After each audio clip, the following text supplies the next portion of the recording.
Welcome my dear students. Last class हम पढ़ रहे थे relationship between enthalpy and internal energy. हम वहीं से कंटिन्यू करेंगे, लेकिन पहले हम ये 4 क्वेश्चन सॉल्व करेंगे।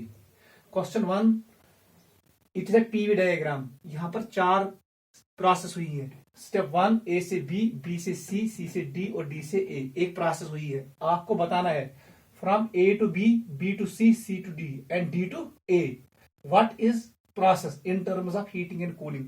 किस स्टेप में हीटिंग होती है, किस स्टेप में कूलिंग होती है, ये पहला क्वेश्चन है। सेकंड क्वेश्चन है, अगेन पीवी डायग्राम है, 4 लाइन से ड्रा की है इसने। A line, B line, C and D. ये किन किन प्रोसेस को रिप्रेजेंट करता है, आइडेंटिफाई द प्रोसेस। ये सेकंड क्वेश्चन है। तीसरा क्वेश्चन है, work expansion when reaction is carried in infinite steps is greater than work done in multi-step process. It is greater than work done in single step. इस पे comment करना है, comment on it. Last में है PV diagram है। ये 2 process है, एक एडियाबैटिक है, दूसरा आइसोथर्मल है। First one is expansion, second one is compression. आपको कंपेयर करना है final pressure and final temperature. मतलब एडियाबैटिक का ज्यादा है कि आइसोथर्मल का, आपको ये एक्सप्लेन करना है। चारों क्वेश्चन जेई के हैं, इनको सॉल्व करो। देखो बेटा, पहले क्वेश्चन को हम अप्रोच करेंगे। आसान है, अच्छे से इनको अंडरस्टैंड करना है। बताओ बेटा क्या है, ए से बी क्या प्रोसेस है? It is at constant pressure. ये प्रोसेस स्टिल आइसोबारिक प्रोसेस। आपको पता है आइसोबारिक प्रोसेस में क्या होता है, volume directly proportional to temperature. मैंने आपको पढ़ाया है PV equal to nRT. When process is isobaric pressure is constant. मैंने आपको बोला है n is constant, R is constant. इसका मतलब यही हुआ V is directly proportional to temperature. Finish. A से बी क्या बढ़ रहा है, वॉल्यूम बढ़ रहा है, मतलब ए से बी प्रोसेस इज हीटिंग। मैं तो फिर आंसर ऐसे लिखूंगा, A B represents heating, it is heating, क्योंकि वॉल्यूम बढ़ रहा है। सेकंड को देखो, यहां पर क्या हो रहा है, यहां पर क्या कांस्टेंट है, इट इज वॉल्यूम कांस्टेंट। आपको ये भी पता है पीवी इक्वल टू एनआरटी। यम साथ volume is constant, V constant, n constant, R constant. आई मतलब हो ना P to directly proportional to T. यहां पर प्रेशर घट रहा है, मतलब कूलिंग। बी से सी रिप्रेजेंट करेगा कूलिंग। आपको सिर्फ 2 पॉइंट्स याद रखने हैं, P directly proportional T and V directly proportional to T. इससे आपको ये क्वेश्चन सॉल्व हो जाएगा। ठीक है बेटा। सी से डी क्या कर रहा है, ये कर रहा है आइसोबारिक प्रोसेस। उसमें क्या होता है, उसमें वॉल्यूम डायरेक्टली प्रोपोर्शनल टेम्परेचर। तो यहां पर वॉल्यूम घट रहा है, मतलब सी से D it is again cooling. Last बता दो, डी से ए क्या है? डी से A process is it is isochoric process. मतलब pressure directly proportional to temperature. यहां पर प्रेशर बढ़ रहा है, टेम्परेचर बढ़ेगा, मतलब हीटिंग। या समझ मैं क्या हूं, ये सिंपल। फिर से मैं एक्सप्लेन कर रहा हूं, ये JEE का क्वेश्चन है। पीवी बराबर एनआरटी, ये हमें पता है। अगर जब ऑन है पी इज कांस्टेंट, बता दो फार्मूला क्या बनेगी। P constant, N already constant, R constant. इसका मतलब हुआ V directly proportional T in case of isobaric process. ऐसे ही याद रखो, पीवी बराबर एनआरटी। अगर जब होने में वॉल्यूम इज कांस्टेंट,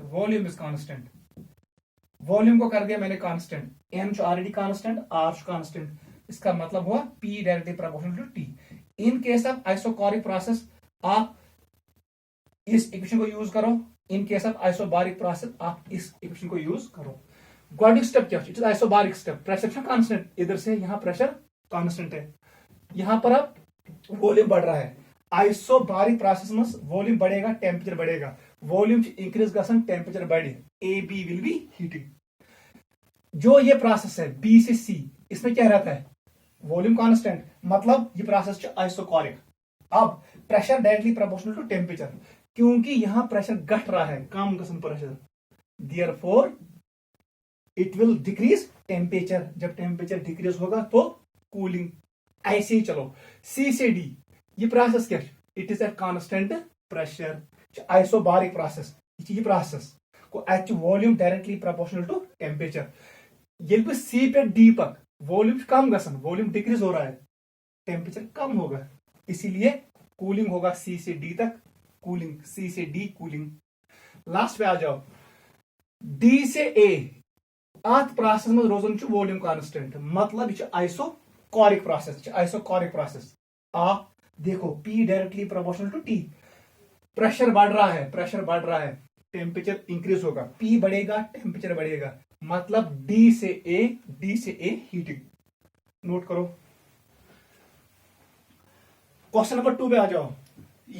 ए क्या रिप्रेजेंट कर रहा है, क्योंकि यहां पर क्या कांस्टेंट है, प्रेशर। मैं यहां आंसर लिखूंगा, A represents isobaric process, it is isobaric process. मैंने आपको बोला पीवी डायग्राम ज in the form of curves, isothermal process खतर बेवन एडियाबैटिक। पत वो मैं ये आइसोथर्मलस एडियाबैटिक्स मज फर्क स्लोपस मज। Slope of adiabatic curve is more, more steep, इसलिए बी रिप्रेजेंट करेगा iso, it is isothermal process, it is isothermal process. C बोलो क्या है, it is adiabatic process, it is adiabatic process. D को देखो, डी क्या कसम at constant volume, D represents isochoric process because volume is constant, volume constant. Note करो, ये आसान है। इस पे आ जाओ, work done in a process which is carried in infinite steps, मतलब this is reversible work, it is work reversible. Work done in a single step, it is irreversible, it is irreversible, irreversible। बस कहानी खत्म। मैंने आपको बोला irreversible process is less efficient process, reversible process is more efficient process। मैंने आपको PV diagram में ये एक्सप्लेन किया। अवर अगर नंबर ऑफ स्टेप्स इंक्रीज गए, नंबर ऑफ स्टेप्स गए इंक्रीज, प्रोसेस बनन रिवर्सिबल प्रोसेस। गो इसका कॉमेंट क्या आएगा, ऐसे आपको लिखना है single step process represents irreversible process, it is very very fast process, it completes in a very short time period, while as W infinite steps represent reversible process, it is very slow process, it never completes 100%, it is an efficient process। जब single step से ये जाएगा multi step, multi step से जाएगा infinite step, मतलब ये बन रहा है प्रोसेस रिवर्सिबल, इसलिए एफिशिएंसी बढ़ेगी। बस इसका कमेंट यही है, single step is irreversible, infinite steps are reversible. जितने स्टेप्स बढ़ेंगे उतना प्रोसेस बनेगा रिवर्सिबल और वो एफिशिएंट प्रोसेस बनेगी। नोट करो इसको भी। लास्ट क्वेश्चन पे आ जाओ। वो सब बेटा वन क्या यह वन मे कर्व दिसम पीवी डायग्राम में दो कर्व्स दिए, अकिस मज थोम एक्सपेंशन फाइनल वॉल्यूम कांस्टेंट, यहां पर भी फाइनल वॉल्यूम कांस्टेंट है, प्रोसेस कर्मुत एट कांस्टेंट वॉल्यूम। मैंने आपको सिखाया है अथा यतनस रोटेट करो, पहला जो आएगा वो है आइसोथर्मल, ये गो आइसोथर्मल, या नीचे वाला क्या होगा फिर एडियाबैटिक। बता दो बेटा अब किस प्रोसेस का फाइनल प्रेशर ज्यादा होगा, ये क्या को it is pressure for isothermal. ये वाला किसका आएगा, ये करो कौन सी एडियाबैटिक, ये पी एडियाबैटिक आएगा, adiabatic it is P isothermal. तेल एक्सपेंशन वीज क्या है solution, during expansion pressure isothermal greater than pressure adiabatic. ये पहला हुआ इस ग्राफ का आंसर। इस पे आ जाओ, हाथ को यहां रखो, घुमाओ इसको क्लॉकवाइज, यस ये गॉडनिच लाइन ऐसे इट इज आइसोथर्मल, ये मैंने आपको सिखाया है।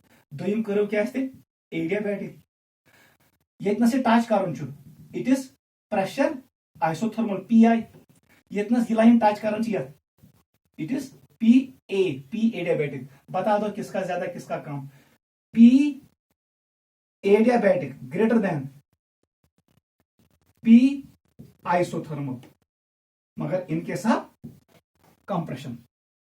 compression is as यकस this was in case of expansion it was in case of expansion this is final pressure in case of expansion this is final pressure in case of compression हो गया final pressure मैंने compare किया अब मुझे देखना है temperature मैंने आपको बोला ही है P directly proportional to T when V is constant अभी मैंने बोला युथे वो V था constant pressure directly proportional to temperature क्योंकि इस प्रोसेस में भी वॉल्यूम कांस्टेंट है मतलब इसका ऐसे ही आएगा आंसर तब टेम्परेचर आइसोथर्मल ग्रेटर आएगा टेम्परेचर एडियाबैटिक प्रोसेस से मतलब process should be expansion go expansion भी ऐसे फाइनल टेम्परेचर आइसोथर्मल प्रोसेस ज्यादा क्योंकि आइसोथर्मल प्रोसेस जो आसान इसकी करो ये है ये यहां पर टच करता है इसका जहां प्रेशर ज्यादा होगा वहां टेम्परेचर ज्यादा होगा because volume is constant final volume is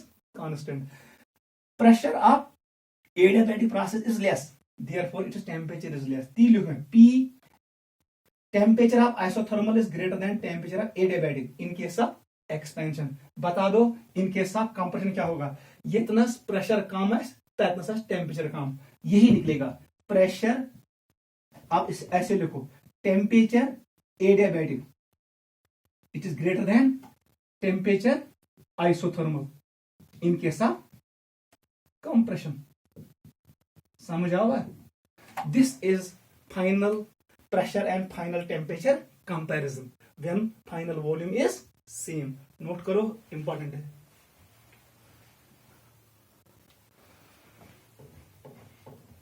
ठीक है बेटा इन पढ़ने में क्या क्वेश्चंस जो आपके JEE और नीट में आ सकते हैं ऐसे ही क्वेश्चंस हमें सॉल्व करने हैं आज का टॉपिक पुट करो वही जो हम कल पढ़ रहे थे relationship between delta H and delta U वो हम कंटिन्यू करेंगे मैं इसको मिटाऊंगा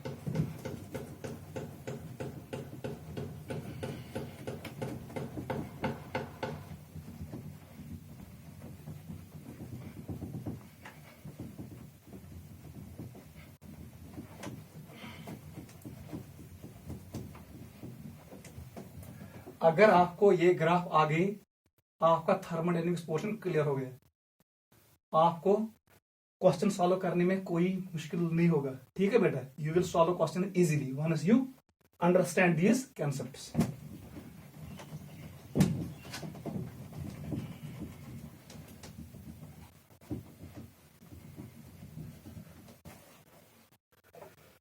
हम पढ़ रहे थे रिलेशनशिप बिटवीन हम पढ़ रहे थे ये रिलेशनशिप बिटवीन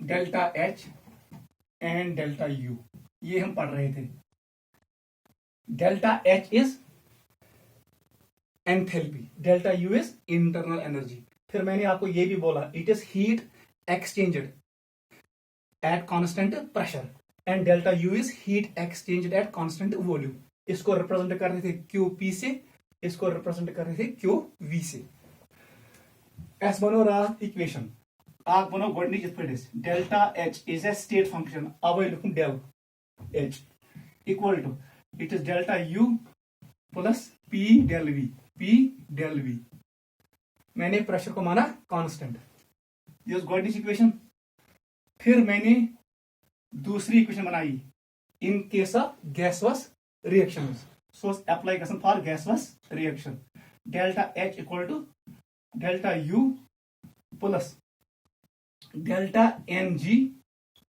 आर टी ये इंपॉर्टेंट इक्वेशन थी ये तो मैंने delta H is enthalpy delta U is internal energy delta N G ये क्या रिप्रेजेंट करता था ये बना में डेल्टा एन जी यह गो change in number of gaseous moles वो total number of n stands for number G stands for gaseous. Number of gaseous moles of products. Product मस कत्या gaseous components. तथ माइनस करूँ. Summation of number of gaseous moles of reactants. ये होता है del Ng. R is gas constant. It is gas constant. Gas constant याद रखना है. इसका वैल्यू हम यहां लेते हैं 8.31. 25 divided by 3 joule per kelvin per mole. वो मैंने आपको बोला जम्मू कश्मीर अंडर मिल्टन सी. T is temperature in kelvin. याद रखना temperature always in kelvin. Clear. बह हेका लिखित इक्वेशन यथ पे. Can I write Q P बराबर Q V plus delta N G R T. मैं ऐसे भी लिख सकता हूं. हीट एक्सचेंजर मतलब एब्जॉर्ब्ड और evolved at constant pressure is enthalpy change. Heat exchanger मतलब एब्जॉर्ब्ड और evolved at constant volume is internal energy. इसको अपनी जगह रखा, इसको अपनी जगह, टी को भी अपनी जगह रखा. ठीक है. मैं वन रात internal energy constant volume is define. तम साथ वर्क यवन कहीं क्योंकि वर्क पी डेल्टा वी. क्योंकि जब वॉल्यूम मैंने कांस्टेंट रखा तो इंटरनल एनर्जी में वर्क को कंसिडर नहीं करते हैं. लेकिन जब रिएक्शन होती है कांस्टेंट प्रेशर, वहां पर प्रेशर कांस्टेंट है लेकिन वॉल्यूम चेंज हो सकता है. वो बढ़ेगा भी कम भी होगा. मतलब वर्क हेकि गसित एट कांस्टेंट प्रेशर विज. अवे एंथैल्पी विज एड कर pressure volume work. Clear. Work is a form of energy. ये मैंने कल आपको सिखाया है. एट कांस्टेंट प्रेशर वो volume changes. Hence work can be done by the system और ऑन द सिस्टम. मगर at constant volume no work is done on the system और बाय द सिस्टम. ये मैंने आपको एक्सप्लेन किया. क्लियर. फिर मैंने आपको बोला if delta N G equal to 0, ये 0 के बराबर है, तेल delta H equal to delta U. Very very important. अगर delta N G is greater than 0 तब delta H greater than delta U आएगा. ये एंट्रेंस में आता है. इफ डेल्टा एन जी अगर ये value less than 0, it is less than 0, then delta H is less than delta U. ये भी नोट करो, इंपॉर्टेंट है, नोट करो. फिर मैंने आपको कल कहा 3 conditions under which delta H equal to delta U. वो मैंने कल लिखाया. बह कर रिपीट तम. गोडनथ वन मे अगर रिएक्शन गसन अत मज सॉल्ट्स तो लिक्विड योत, इसमें कोई गैसलस मॉलिक्यूल नहीं है, तो उस रिएक्शन के लिए delta H always equal to delta U. दूसरा पॉइंट मैंने क्या कहा, अगर रिएक्शन गसन अत मज number of moles of gaseous delta N G. मतलब यीत्या मोल्स प्रोडक्ट मज गैसलस ती मोल्स रिएक्टेंट्स मज गैसलस. इन दो का डिफरेंस किसके बराबर, 0 के बराबर. When delta N G equal to 0 delta H equal to delta U. 3 point बनाया मैं. अगर रिएक्शन करो at constant volume number of moles गसन चेंज तिम. Suppose number of moles of products ज्यादा गैसोस प्रोडक्ट्स, रिएक्टेंट्स कम, डेल्टा एन जी बराबर 0 कह. मगर reaction constant volume at constant volume. तम साथ कांस्टेंट वॉल्यूम ये टर्म बराबर 0, डेल्टा एच बराबर डेल्टा यू. उस वक्त भी delta H equal to delta U. समझ आवा. गो यम साथ रिएक्शन मज either solids and liquids only, number 1 case, तब delta H equal to delta U. दोयम पॉइंट बने में when delta N g of reaction equal to 0 यीत्या मोल्स ऑफ गैसोस प्रोडक्ट्स तीत मोल्स गैसोस रिएक्टेंट्स. चेंज बराबर 0, delta H बराबर delta U. 3 बने में.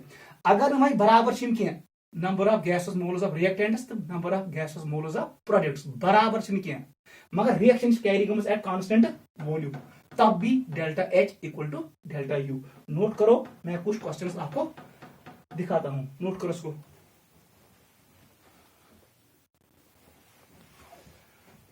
क्वेश्चन त्रयित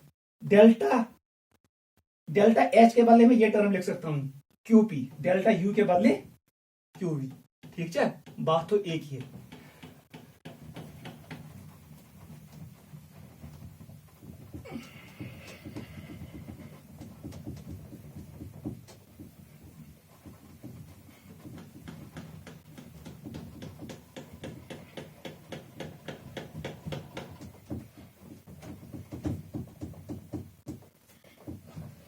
क्वेश्चन करो, मुझे बताओ डेल्टा एच ज्यादा है कि डेल्टा यू, आपको बताना है।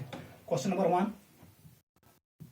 One, twice NH3 gaseous convert होता है N2 गैसोस and 3 times H2 gaseous. जल्दी करो। Question number 2, SO2 it is gaseous, 1/2 of O2, ये भी गैसोस है, बनाता है SO3, ये भी गैसोस है। Question number 3, twice HI gaseous, 2 times it is H2 gaseous and I2 gaseous. ऐसे एक और क्वेश्चन है, CH3COOH it is aqueous, it is C2H5OH, it is alcohol, it is aqueous, it gives CH3COO C2H5, it is again aqueous plus water is liquid, वो आपको पता है। H plus aqueous, OH negative aqueous gives water,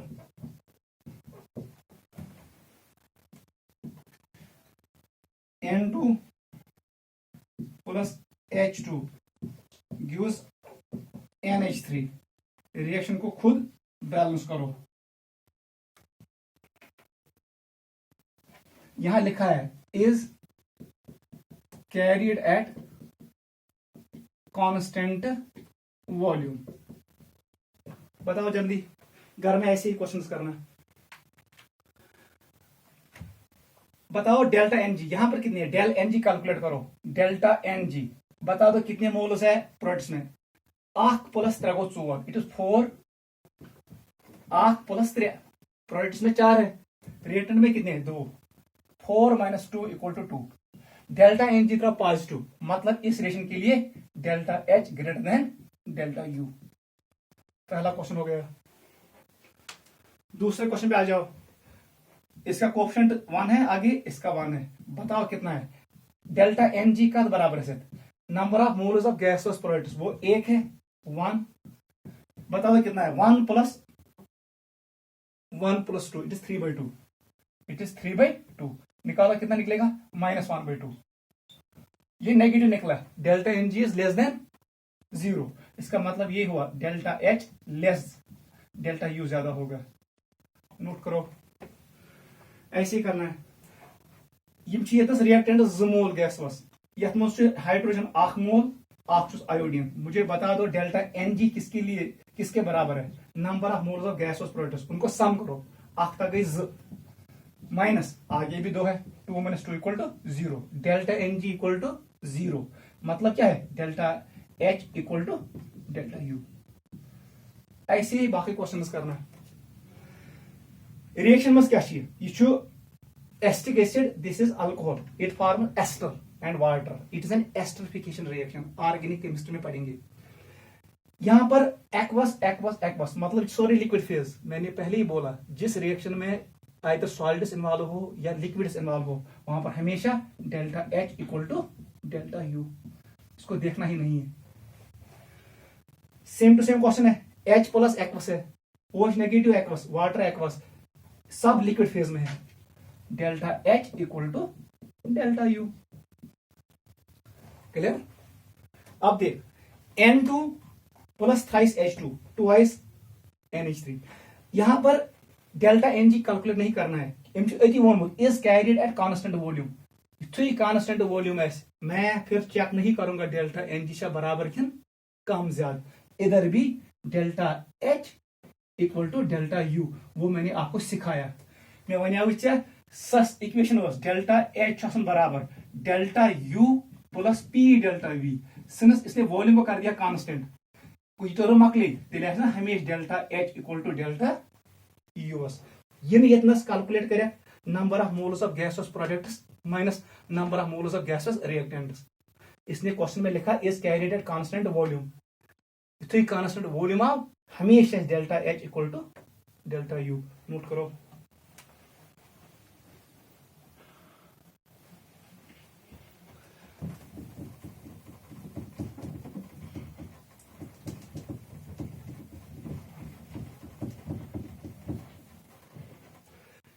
question number 7 करो। CH4 it's a methane gas, इसको combust करो, क्या बनाएगा? CO2 plus water, क्योंकि combustion reaction, water will in the form of gas. Reaction को बैलेंस कर दो।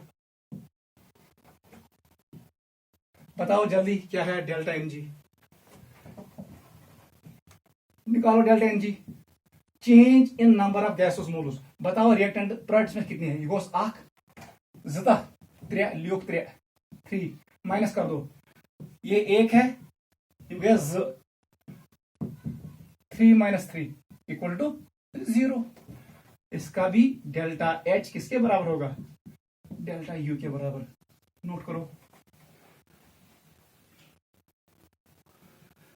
आप ऐसे ही क्वेश्चन सॉल्व करना। एक और क्वेश्चन लिखो।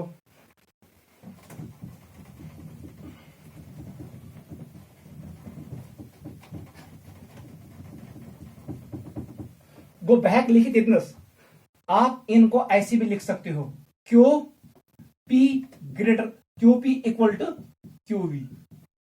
ये ना ई, आप डेल्टा H के बदले QP लगा सकते हो, डेल्टा U के बदले QV भी लगा सकते हो।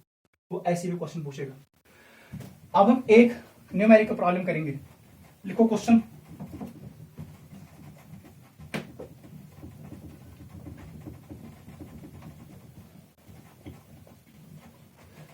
क्वेश्चन लिखो, इंपॉर्टेंट है। द मोलर, लिखो the molar enthalpy of vaporisation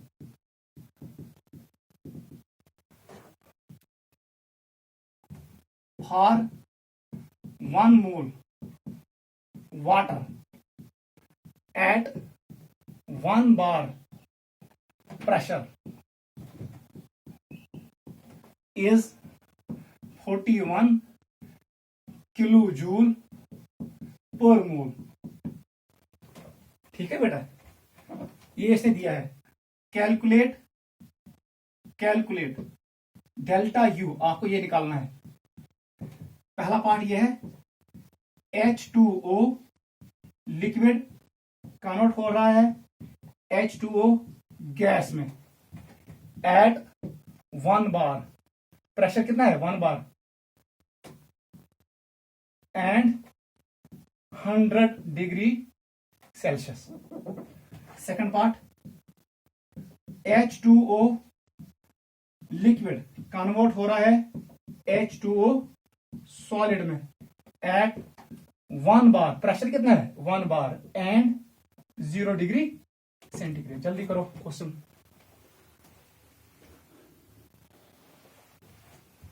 ऐसे ही क्वेश्चन आएंगे नीट में। The molar enthalpy of vaporisation go delta H दित, अख मोल आब खतर एट 1 बार प्रेशर, यह कोता 41 किलो जूल पर मोल। आपसे ये कह रहा है डेल्टा U कैलकुलेट करो इन दो रिएक्शंस के लिए। Let us start first part. Solution लिखो बेटा। 1 से क्या में ये, इस रिएक्शन के लिए पहले बताओ डेल्टा Ng का वैल्यू कितना है? डेल्टा Ng सूचना number of moles of gaseous products, वो कितना है? 1 बता दो रिएक्टेंट में कोई गैसोस है नहीं, -0, it is equal to 1। Delta Ng का वैल्यू 1। फॉर्मूला पुट करो, delta H equal to delta U plus delta Ng RT। मुझे निकालना है डेल्टा U। बहका लिखिए डेल्टा U बराबर delta H minus del Ng RT। बहुत आसान है। इन्हें डेल्टा U मुझे ये निकालना है। डेल्टा H का वैल्यू कितना है? It is 41। ये इतना इंपॉर्टेंट पॉइंट, यूनिट में धोखा नहीं खाना। ये 41 किलो जूल पर मोल, ठीक है। माइनस डेल्टा Ng किसके बराबर? 1। लिखो 1। R का वैल्यू क्या है?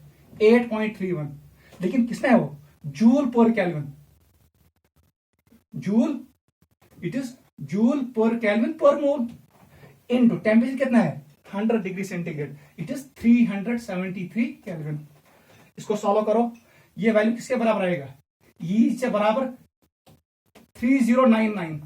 मगर यहाँ कत मज जूलन मज, इसको कन्वर्ट कर दो किलो जूल में, डिवाइड कर दो 1000 से। ठीक है, इस वैल्यू नेरी वो कट करो किसको 41 को बह लिख तेल डेल्टा यू नेर बराबर 41 माइनस इट इज 3.09 लिखेंगे इसके बराबर, ये को करूं सॉल्व, वो आपके पास आंसर।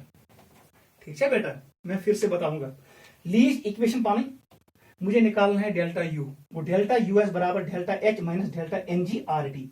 डेल्टा एच का वैल्यू दिया है 41 किलो जूल, मगर हपर आर एस यूनिट आसान जूलन मज, गो यूनिट बराबर करें, लिखा मैंने यहाँ पर 8.31 जूल पर मोल, जब टी कितना है 100 डिग्री सेंटीग्रेड, वो हुआ 373 केल्विन। इसे सॉल्व करो सुनिए 3099 मगर जूलन मज, उसको कन्वर्ट कर दो किलो जूल में, डिवाइड कर दो 1000 से, सुनिए 3.09 गो अख्तजन वैसे 3.09 वही आएगा answer, 37 point something will be answer. Second part को सॉल्व करो, ये नहीं करना है, ये बहुत आसान है।